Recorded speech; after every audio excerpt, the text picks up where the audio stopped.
ఈ రోజు రాష్ట్ర బడ్జెట్ లో గ్రేటర్ హైదరాబాద్ కి 10,000 కోట్లు కేటాయిస్తున్నట్టు రాష్ట్ర ఆర్థిక శాఖ మంత్రి చేసిన ప్రకటనని సిపిఎం నగర కమిటీ స్వాగతిస్తున్నది. హైదరాబాద్ లో మూసీ అభివృద్ధి కోసం, మౌలిక సదుపాయాల కల్పన కోసం, మెట్రో రైలు కొత్త ప్రాజెక్టుల కోసం, అదే రకంగా నీరు, సివరేజ్ సరఫరా మెరుగుదల కోసం ఇట్లాంటి కొన్ని ముఖ్యమైన ప్రాజెక్టు కోసం నిధులు కేటాయించారు.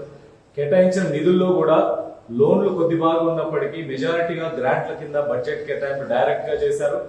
ఇది జిహెచ్ఎంసి, హెచ్ఎండిఏ అట్లాగే వాటర్ బోర్డు లాంటి సంస్థలకి కొంత మేరకు నిధులు అందుబాటులోకి వచ్చి కొన్ని పనులు చేయడానికి అవకాశం ఉంటుంది. ఎందుకంటే హైదరాబాద్ కోటి జనాభా ఉండి వేగంగా విస్తరిస్తున్న నగరం. ఈ నగరంలో మౌలిక వస్తువులు లేక చిన్న వర్షం పట్టినా కానీ హైదరాబాద్ అంతా ఈరోజు అతలాకుతలం అవుతున్న పరిస్థితి. మౌలిక వస్తువుల కల్పన చాలా అవసరం. దానికోసం 3,000 కోట్లకు ఐసిటీ ప్రాజెక్ట్ కింద కేటాయించారు. డెఫినెట్ గా ఈ ఉపయోగం జరుగుతుంది.